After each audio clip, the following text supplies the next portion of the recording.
খবরে নজর। দলে সক্রিয় হওয়ার পর দিলীপ ঘোষের প্রথম জনসভা নদিয়ার রানাঘাটে। রাজ্য সভাপতি শ্রমিক ভট্টাচার্যের সঙ্গে সুর চড়ালেন, আক্রমণ শানালেন দিলীপ। জানিয়ে দিলেন তিনি মন্ত্রী হতে চান। আপনারা অনেকে বলতে পারেন, হ্যাঁ আপনাদের বোধহয় আর বাইরে থাকতে ভালো লাগছে না, মন্ত্রী হতে চাইছেন। নিশ্চয়ই মন্ত্রী হব, মন্ত্রী তো হতেই হবে, নাহলে আপনাদেরকে সুবিধা দেবো কি করে। অমিত শাহর বার্তার পর সক্রিয় হয়ে ময়দানে ঝাঁপিয়েছেন দিলীপ ঘোষ। তারপর প্রথম জনসভা নদিয়ার রানাঘাটে। সেই সভা থেকে সুর চড়ালেন, আক্রমণ শানালেন দিলীপ ঘোষ।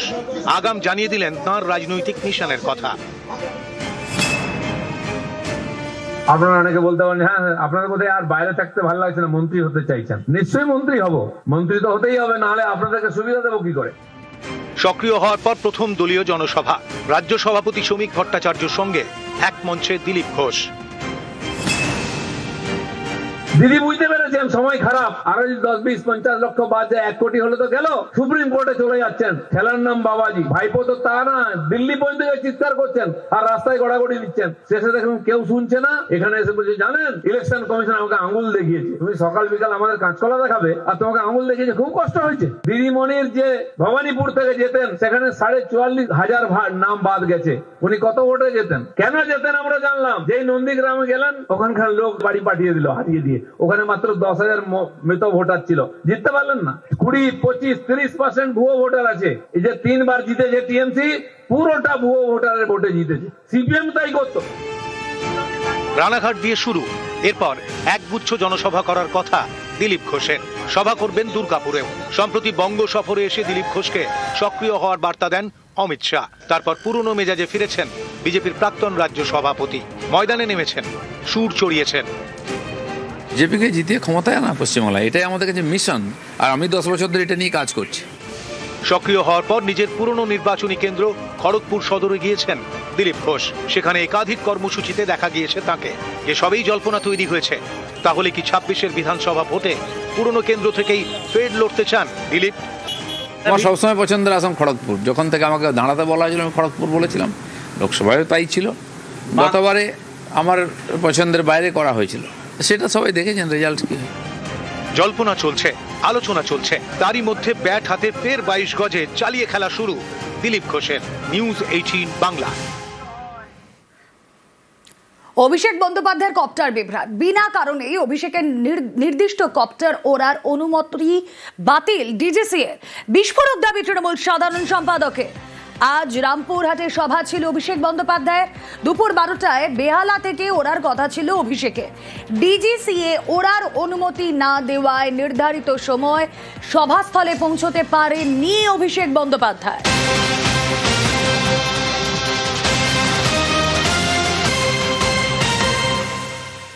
যে নির্দিষ্ট চপার ছিল অভিষেক বন্দ্যোপাধ্যায়ের, তাতে না ডিজিসিএ।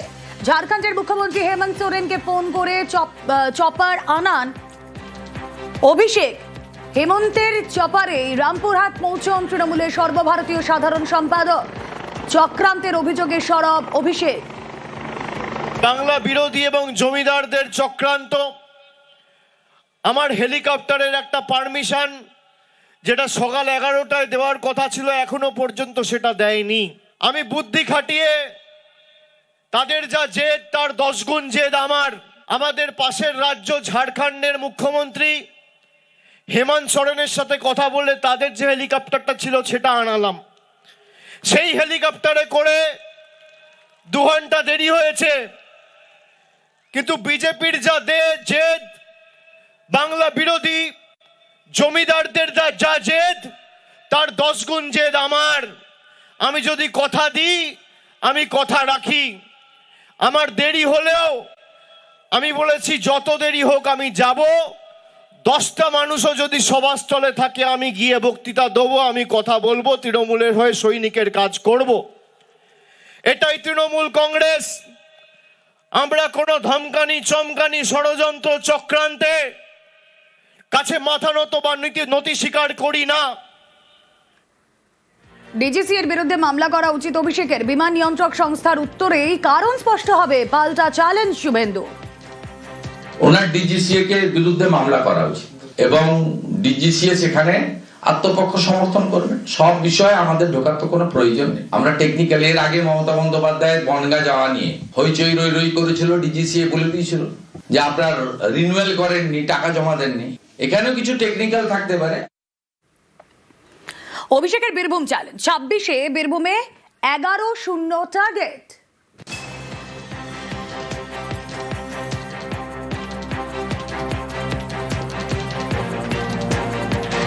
আগামী দিন নির্বাচন যখনই ঘোষণা হোক, আমরা যে রাজনৈতিক লড়াই শুরু করেছি, যতই করো হামলা আবার জিতবে বাংলা, আপনাদেরকে অনুরোধ করতে এসছি যে গত নির্বাচনে 11টা আসনের মধ্যে বীরভূমের মানুষ দুহাত তুলে আশীর্বাদ করে তৃতীয়বার মমতা বন্দ্যোপাধ্যায়কে মুখ্যমন্ত্রী হওয়ার যে অবদান রেখেছে এই জেলার মানুষ, 2011, 2016, 2021 কার্যত অনস্বীকার্য। 2026-এ চতুর্থবার মামাটি মানুষের সরকার হবে, কিন্তু এবার 10 নয় 11-0 তৃণমূলের পক্ষে বীরভূমের মানুষকে করতে হবে। বাংলার মানুষকে শুধুমাত্র ভাতে মারা নয়, যাতে সে তার মৌলিক অধিকার প্রয়োগ করে ভোট না দিতে পারে, তার ভোটাধিকার কেড়ে নেওয়ার ষড়যন্ত্র, তাকে বাংলাদেশে পাঠানোর ষড়যন্ত্র, তাকে বাংলাদেশি বলে দাগিয়ে দেওয়ার ষড়যন্ত্র বাংলার মানুষ ছাড়বে? বীরভূমে কত বুথ আছে? 3600। আজকে কথা দিতে হবে এই 3600 বুথ থেকেই বাংলা বিরোধীদের ভোকাট্টা করতে হবে। একটা বুথে যেন এরা মাথা তুলতে না পারে। হাতিয়ার বঞ্চনার অভিযোগ, রামপুরহাটে বিজেপির বিরুদ্ধে সরব অভিষেক। 26-এ টার্গেট 250 সিট। 250 আসনে তৃণমূলকে জেতাতে হবে, না হলে যে দল 70টা আসন নিয়ে একটা গরিব ছেলেকে চিকেন প্যাটিস বিক্রি করে বলে মারছে, সেই দল যদি ক্ষমতায় থাকে তাহলে আগামী দিনেরা কি অবস্থা করবে বাংলার খালি একবার ভেবে দেখুন। 70টা আসন পেয়ে যদি বিজেপি আপনার রাস্তার টাকা, আপনার জলের টাকা, আপনার 100 দিনের টাকা, আপনার লক্ষ্মীর ভান্ডার বন্ধ করতে চায়, তাহলে এই দল যদি বাংলায় ক্ষমতায় আসতো কি বিভীষিকা তৈরি করতো আপনারা খালি একবার ভেবে দেখবেন। তাই এদেরকে শুধু হারানো নয়, শূন্য করতে হবে। বীরভূমের সোনালী খাতুন, তার সন্তানের নাম আপন। সোনালী সন্তানের নাম দিলেন অভিষেক বন্দ্যোপাধ্যায়। রামপুরহাটের সভা শেষে সোনালী সাক্ষাৎ।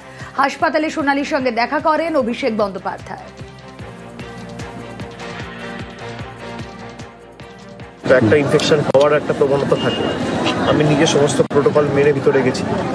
সোনালী এবং ওর মা আমাকে অনুরোধ করেছে যে বাচ্চাটার নাম রাখার জন্য। আমি প্রথমে ওদেরকে অনুরোধ করলাম যে আপনারা যে প্রতিকূলতা সমস্যার মধ্যে দিয়ে গেছেন, আপনাদেরই উচিত বাচ্চাটার নাম রাখা। এবং তারপরেও তারা আমাকে রিকোয়েস্ট করে, আমি বাচ্চাটার নাম রেখেছি আপন। তার কারণ যেভাবে পর করে বাংলাদেশে ফেলে দিয়েছিল, এটা সকলেই আমাদের আপন, তাই বাচ্চাটার নাম রাখা হয়েছে আপন। এবং আমি আবার কয়েক মাসের মধ্যে তাদের বাড়িতে গিয়ে নিজে আরেকবার দেখা করে আসবো। এবং দানিশের কেসটাও আজকে সুপ্রিম কোর্টে ছিল। সুপ্রিম কোর্ট থেকে আবার কেন্দ্র সরকার একটা সময় চেয়েছে, যেহেতু তাদের কাছে কোনো সদুত্তর নেই এবং খুব সম্ভবত সেটা আবার 19 তারিখ হিয়ারিং হবে। আমরা আমাদের তরফ থেকে যতটুকু সামর্থ্য রয়েছে, আইনজীবী থেকে শুরু করে ওরাল আর্গুমেন্ট যেগুলো হওয়া উচিত, আমাদের যেখানে যা সাহায্য সহযোগিতা সহায়তা করা পুরোটাই করবো এবং যত দ্রুত সম্ভব দানিশকে ফিরিয়ে আনা যায় আমরা সেটা সুনিশ্চিত করব। তারাপীঠ মন্দিরে পুজো দিলেন অভিষেক বন্দ্যোপাধ্যায়। বীরভূম সফরে গিয়ে তারাপীঠে তৃণমূলের সর্বভারতীয় সাধারণ সম্পাদক। প্রথমে রামপুরহাটে সভা, পরে হাসপাতালে সোনালী খাতুনের সঙ্গে দেখা করে তারাপীঠ মন্দিরে অভিষেক। তার হাতে মা তারার ছবি তুলে দেন মন্দির কর্তৃপক্ষ।